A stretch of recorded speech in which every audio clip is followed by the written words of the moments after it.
Give it up for Nicole. I think it's so funny. We have to write those little things and then listen to ourselves. I'm like, is that what I'm doing tonight? Yeah. Okay, cool. Let's do that. So hi, my name is Nicole Hope. So my other fun fellow Nicole back there, which, interesting fact, if you looked up Nicole Hope or Nicole online, there are a lot of fancy Nicole people doing things to help people. And I hung out with someone once that actually had me look up the meaning of my name, and think, well, you had looked up sunshine, right? And if you look up Nicole, it actually means victorious for the people, which I think is really fascinating. And then my middle name is Hope, so I try to go victorious for the people to bring them hope. And I would offer right now, we need a lot of hope. I don't mean me, I just mean in general. And so my whole focus, body literacy, is to explain that our bodies are giving us a lot of data, which we've talked about, right? People have brought it up. Some of it's been not so awesome data, and then some of it's good, right? Our intuition and our thoughts. And my goal, which is more of a mission, is to have us as a, I don't even want to say community. Tracy talked about the ripple effect. I want us all to return to understanding our bodies differently. Because I would offer, if I ask you right now, what is the purpose of your body? What's the first thing that comes to your mind? And I thought about, do I ask and then have people actually answer? So I thought, you know what, I used to teach first grade and I used to put first graders on the spot, so I will put you on the spot as well. Grown adults, if you literally take like 10 seconds right now and go, what is the purpose of my body? So not my purpose in life, what is the, you got an idea? Our body gives us information if we're walking our aligned path or no. I love that. Yes, wonderful. So our body gives us information if we're walking our aligned path. So that's a great one. Any other ideas? To hold our soul. To hold our soul. I love that. This is going to be, I wish I had a whiteboard to write these amazing ideas down. Yeah. Wisdom. Wisdom. I love that. Temple. Temple. Yes. Yes. Actually, I think I have a nice temple-ish picture coming up eventually. So my interpretation of the body embraces all of that. And it also is meant to keep us alive. And we kind of ignore it. Like if we kind of think about a lot of the stories that people have shared, which have been amazing and so heart-centered, and I just want to say how inspired I've been by them. Could you be with a more miraculous group of people who are sharing from their heart to help other people? There's no one in this room that is here that is not trying to help other people, right? And we have big, grandiose goals. My goal is to uplift the vibration of humanity. It's a big one, and we'll see what happens. But the ripple effect means that I get to try to do that, and one way I see that we can do that is by getting our energy, which we've talked about a lot today and yesterday, to shift. And how does our energy shift? Starts with the nervous system. Big topic right now, right? Neuroscience. I'm not a neuroscientist. Just so you know, I taught first grade. I taught fitness for 15 years. I've done intuitive work and all of that, and all of it led back to one thing. There is one thing that really matters, and our body has to be working with us, right? We have to have a relationship with our body, and we kind of treat it like a car that we know we need to put gas into, right? And like, how do we take care of our car? I knew I needed an oil change for weeks, but I didn't get one until my husband was like, I'm gonna change your oil because you won't do it. But we kind of do that to our bodies too. Like it's not us. Like it's just this thing that gets our head to walk around. I've actually had images of, I think it was on a TV show where they had like a tablet attached to a Segway, right? And so the Segway is moving the person all around. It's just the tablet head, and I feel like that's kind of how we live, right? We live here, and we live out here, and we just go, hey, I hope you get me through it. But we have to have this till we die. So I'm like, isn't it weird? We're never told how to use it properly, right? Like we come in and we're just all, here's your body, and then go like hang out with your parents, and then go to school, and everyone around you is gonna tell you what to do and how to use it, like how to sit still. Like right now, I'm gonna invite you real fast to just see what your body would want to do right now if you didn't have to sit here and listen to me, right? Because we're all being nice and kind and thoughtful and making eye contact and doing all those really lovely things that we're trained to do, and that are really, we're social people, so we're kind of naturally inclined. But does it really want to sit here? Because I'll tell you, yesterday, I wanted to stand and run and head to the woods, and I did. I went outside multiple times and touched trees and looked at birds. I wanted to do a lot of things, and yet here we are, right? And what is your body saying to you? It's kind of like, are you serious? I mean, for real. I'm gonna stop talking for 10 whole seconds, if that's possible, because I do love to talk. And I really want you to feel into your body, like we did earlier, right? Many people, we've had us do it. What does it really want to do right now? I'm just gonna be quiet. Close your eyes, ask your body what it wants right now.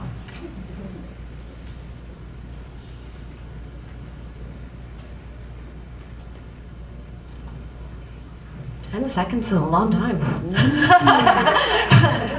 Now take a little breath and tell your body thank you. Because your body is talking to you all day. And it is doing stuff for you all day. It is swallowing for you. It is breathing for you. It's pumping blood for you, right? It's moving. How often do you find yourself, you're having a conversation and you're just rubbing your leg?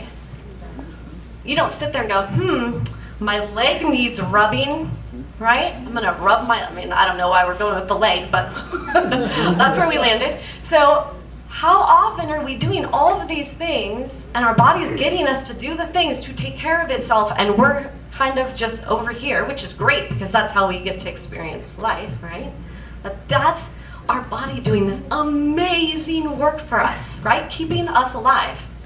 That's why we have a nervous system. So it's noticing and sensing and experiencing and seeing, and it's getting us to react quickly and get out of the way of who knows what. A runaway bicycle. I don't know if that happens very often, but that's the vision I just got, right? It's helping us on this beautiful autopilot so that we can experience life. And we're not as much as we might be able to. My current work is all in stress management, explaining stress through us understanding what I refer to as our human operating system. I have a lot of slides in there, but I don't know that we're going to need them. But my point is that we have become so disconnected from our physical body, this beautiful, dare I say, magical piece of us. Right? I mean, it's pure magic. How does your heart beat? No one, I don't even know. I've looked up the science, so if someone knows the answer to this, but when does a heartbeat in the mommy's belly, when does the heart turn on? No one knows what starts it. That sounds like magic. Sounds like magic that my blood's pumping naturally without me thinking about it, right? I mean, we have this magical thing that we are in every single day, and we're kind of like, I gotta do X, Y, Z. There's no judgment. We just get distracted. And especially as we get older, we become more on autopilot, right? And in that autopilot, we get to do a lot of things without thinking. And we get to have a lot of reactions without thinking. And that's great. It's really good at conserving energy in our body. That's why we do it, right? I mean, we are so magical that our body has figured out how to get us to continue living and push through and all of that. And I would say that we are starting to get off course a little bit, right? Because our bodies were designed to be in nature, which is why my next book is called Nature Remedy, how to be in nature and downregulate, because nature will immediately help your body relax because that's what it was made to do. So in all of this is to remind people to calm their body. And that's when I'll get into a couple of these slides, if I can make this little buddy work. So, if you look at this picture, although it's not that bright, you're gonna have an immediate feeling about this, right? But you didn't go, oh, I'm looking at a picture of a woman sitting in grass and I should feel this. It's going to naturally happen. Isn't that lovely? Yay, we're experiencing life, right? You're gonna have a different feeling when you look at this. Why? Because your body's like, hey, don't go by the edge of that cliff. That's dangerous. Yay, thank you, body. Great information. And so you're naturally going to move away from it. This, right? You're going to have an immediate reaction. My mouth just got really dry, interestingly. That's crazy. Right?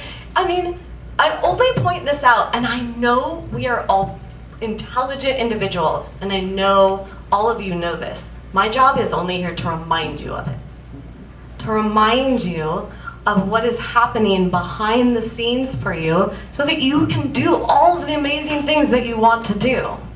And to remind you, and me, frankly, to remember to take care of this, to honor this, to love this. And that to me is self-love, right? Because I am actually loving all parts of myself. And believe me, I'm not, it's easier said than done.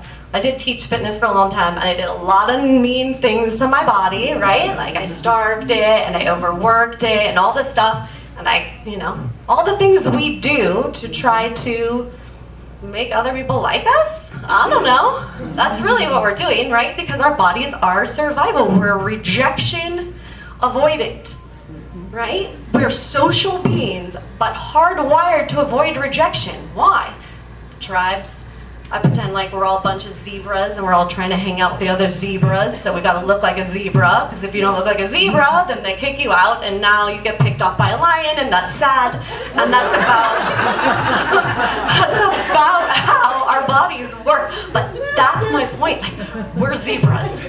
So if you look at life from the perspective of a zebra, that makes it a lot easier to start deciding what's authentic for you. Makes it a lot easier to start going, why am I sitting in my room trying to make perfect curls in my hair? Although I do like them, to be honest. I sat there even this morning and I was like, what am I gonna wear? Oh, jeans, oh this. And I'm like, nope, what's my goal? The most authentic version of me, and I like comfy clothes. So I'm gonna put on comfy clothes.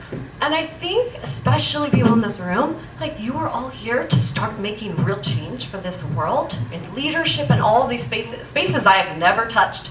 I'm really good on a playground and I'm really good in nature, but I've never been in a corporate office, so I don't have those stories and that knowledge, but I would offer that you all do, and you have this amazing capacity to start influence other people to start coming back to their bodies first. Because that's the energy we're talking about. That's our bodies reading each other right now. I'm reading, not intentionally, every single person's body language. Are you making eye contact with me? Are you looking at your phone? All of this, my body is reading it because I'm trying to decide if I get booted from the zebra pod today. Are people going to hang out with me after this? Or is there like a lion outside and I should be like worried about it? That's how basic we are. Like, I know people use that in a weird way, but we are basic. That is it. We are all human. And we all have this very same system inside of us. And the more that we just understand it, right, it helps us get through our days because we know why we're doing what we're doing or feeling what we're feeling. And that's empowering. Right? That's the empowerment we're talking about, is understanding how we actually function so that when my hands are sweating back there before I talk, I'm like, oh wait, that's just an old version of me, I'm catching up, right? It's my body's old memory that being in front of people, everyone in the world gets afraid to talk, and I'm like, no, I'm not. Well, my body hasn't caught on and caught up with that yet. So I just go, oh, okay, sweaty hands, cool. And then I can move on. So that's the empowerment piece I'm talking about. So our body leads everything. It just does. Like I don't know whether, I mean, I'm spiritual, but I work with all my spiritual friends, and guess what? They're real good at bouncing out of their body so they don't have to feel it. And all the non-spiritual people are really good at bouncing out of their body, right? Yep. So we are body first. And yet we as a culture think we're mind first. And that's cool because our minds are very powerful, but it's attached to this. And if this is really messed up, our minds are very creative about what's wrong. And especially our rumination. Someone was talking about rumination yesterday. Oh my God, we are so creative about what all the zebras are talking about. Like, I bet that zebra saw me do that and they were just like, oh man, right? Like, it's so wild. So our bodies tell us information, our mind interprets that information and makes up cool stuff so that we can stay alive. Because we're basic.